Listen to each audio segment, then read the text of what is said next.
Vibrant Gujarat global summit ખાતે કેન્દ્રીય મંત્રી મનસુખ માંડવિયા સંબોધન કરી રહ્યા છે। સીધા જઈએ ત્યાં।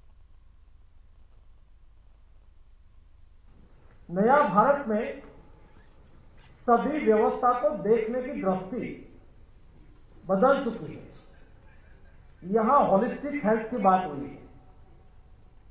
मोदी जी ने सारी व्यवस्था, सारी चीजों को टोटल में देखा है। इंडस्ट्रीज डेवलपमेंट टोटल देखनी चाहिए। जब फार्मा इंडस्ट्रीज की बात होती है तब हेल्थ उसके साथ जुड़ जाता है। इसलिए देखो, एक होलिस्टिक डेवलपमेंट की राह कैसी हो सकती है। हेल्थ मिनिस्टर और फार्मा मिनिस्टर कभी एक नहीं होते थे। यह मोदी जी ने पहली बार health minister and pharma minister एक बना दिया।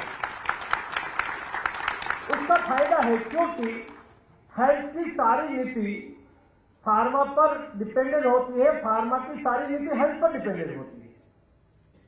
क्योंकि हमारे डीजी ये हमारे हेल्थ मिनिस्ट्री में आते हैं, लेकिन उसका सारा काम, ड्रग्स कंट्रोलर जनरल का सारा काम होता है फार्मा में। तो मैं जब फार्मा मिनिस्टर था तब मैं कोई विषय उसके सामने रखता था तो उसको फिर से उसके अप्रूवल के लिए हेल्थ मिनिस्टर के पास जाना पड़ता था। अभी मुझे ही इनिशिएट करना है और मुझे ही अप्रूवल देना है। दोनों चीज इकट्ठा होने से एक होलिस्टिक अप्रोच बनता है। और होलिस्टिक अप्रोच मोदी जी ने कोई चीज को टोकन में नहीं देखा है, टोटल में देखा है। और हेल्थ को कभी डेवलपमेंट के साथ जोड़ी ही नहीं गई थी देश में। हेल्थ मतलब ट्रीटमेंट। हेल्थ डेवलपमेंट पर क्या इफेक्ट करती है। जिस देश का नागरिक स्वस्थ नहीं होता, इस देश की सोसाइटी स्वस्थ नहीं होती, समाज तंदुरुस्त नहीं होता। और जिस देश का समाज, सोसाइटी तंदुरुस्त नहीं होती, इस देश कैसे आगे बढ़ सकते। मोदी जी ने हेल्थ सेक्टर को डेवलपमेंट के साथ जोड़ के गरीब से गरीब लोगों को हेल्थ केयर कैसे एक्सेस हो और कैसे अफोर्डेबल हो, इसलिए जब वो देश के प्रधानमंत्री बने तब से एफर्ट लेना शुरू किया। मोदी जी ने आयुष्मान भारत की एक चैनल चलाई, एक व्यवस्था चलाई, एक परियोजना चलाई, Ayushman Bharat health and wellness centre. ये Ayushman Bharat health and wellness centre क्या है। देश में 5-6 गांव के बीच में एक हेल्थ एंड वेलनेस सेंटर हो।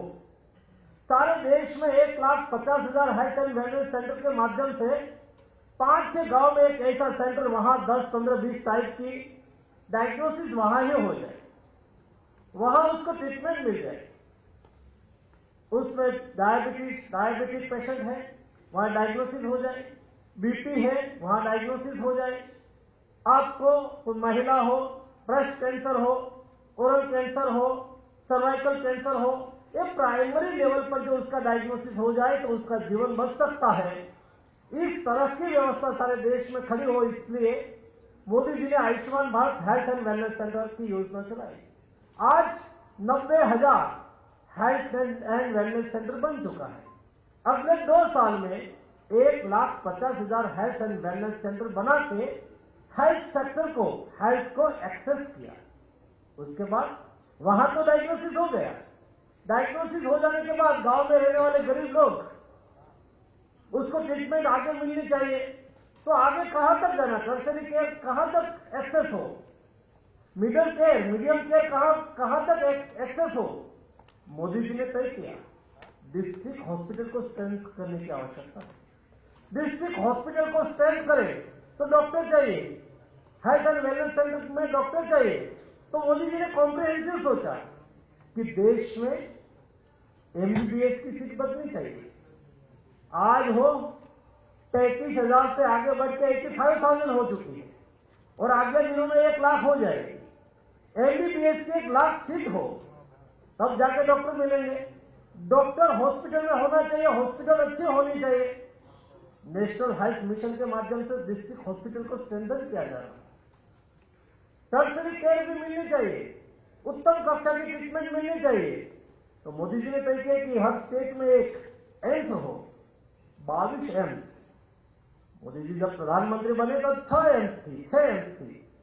आज 22 एम्स चालू हो चुकी है और वो एफोर्डेबल होनी चाहिए। मैं विषय आपको इसलिए बता रहा हूं कि मैं आगे ये बात आपको बताऊंगा कि उसका फायदा आपको कैसे है, इंडस्ट्रीज को कैसे है। यहां बताया गया देश में 8,500 से अधिक जन औषधि स्टोर है। जेनेरिक मेडिसिन का व्याप बढ़े, सस्ती मेडिसिन, क्वालिटी मेडिसिन देश के नागरिकों को उपलब्ध हो, इसलिए 8,500 से अधिक जन औषधि स्टोर पर मैक्सिमम 50%, मिनिमम 20%, 25%, 30% प्राइस में आज जेनेरिक मेडिसिन उपलब्ध हो रही है। आज से 7 साल पहले देश में जेनेरिक मेडिसिन का शेयर ओनली 2% था, वो आज बढ़ के 8% हो गया।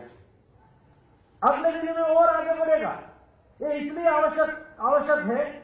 आज आप देखो अमेरिका में 4 टैबलेट लोग लेते हैं, वहां में एक इंडिया में बनी हुई जेनेरिक मेडिसिन है, जेनेरिक टैबलेट है। दुनिया में 6 टैबलेट दुनिया खाती है, तो एक इंडिया में बनी हुई जेनेरिक टैबलेट है। हम दुनिया में जेनेरिक मेडिसिन उपलब्ध करवा रहे हैं और हम यहां ब्रांडेड मेडिसिन खा के हमारा पॉकेट का खर्च बढ़ा रहे हैं। हेल्थ केयर एक्सेस इस तरह से किया जाता है, हेल्थ केयर एफोर्डेबल इस तरह से किया जाता है। जब कमिटमेंट और डेडिकेशन से कुछ काम होता है, उसका ये आउटपुट निकल के आपके सामने आया है। उसके अलावा देश में फार्मा सेक्टर आगे बढ़े और 4 आयाम में काम हो रहा है। क्यों भारत में फार्मा सेक्टर के लिए एक बहुत बड़ी अपॉर्चुनिटी है। 10,000 से अधिक हमारी एमएसएमई प्लांट है फार्मा की, और आगे बढ़ सकता है, और आगे प्लांट यहां आ सकता है, और इंडस्ट्रीज आने की संभावना इसलिए है, नहीं केवल हम बनाकर एक्सपोर्ट करें। दोस्तों याद रखिए, हिंदुस्तान में मिडिल क्लास बढ़ रहा है, तेजी से बढ़ रहा है। भारत सरकार की ओर से योजना इस हेल्थ केयर के लिए ऐसी आ रही है, जिस योजना में पहले लोगों के पास हेल्थ एक्सेस नहीं था, वो खर्च नहीं कर पाते थे। आज उनके ओर से आयुष्मान भारत योजना के माध्यम से देश में 10 करोड़ फैमिली, यानी कि 50 करोड़ लोग, एक फैमिली में 5 लाख तक का खर्च हो। एक गरीब गांव में रहने वाला गरीब हो, उसके पैर में दर्द होता हो, घुटन बदलने की आवश्यकता हो, वो नहीं बदला पाते थे, क्योंकि उसके लिए खर्च होता था, उसके जेब में पैसा नहीं होता था। किसी को कोई छोटी मोटी बीमारी है, कैंसर है, ऑपरेशन करना है, पैसा नहीं होता था। मैंने देखा है, मैं भावनगर के गांव से आता हूं। जब गांव में कोई बीमार होता है, हॉस्पिटल जाते हैं, हॉस्पिटल में उसको डायग्नोसिस होता है, कहते हैं आपका हार्ट का ऑपरेशन करना पड़ेगा।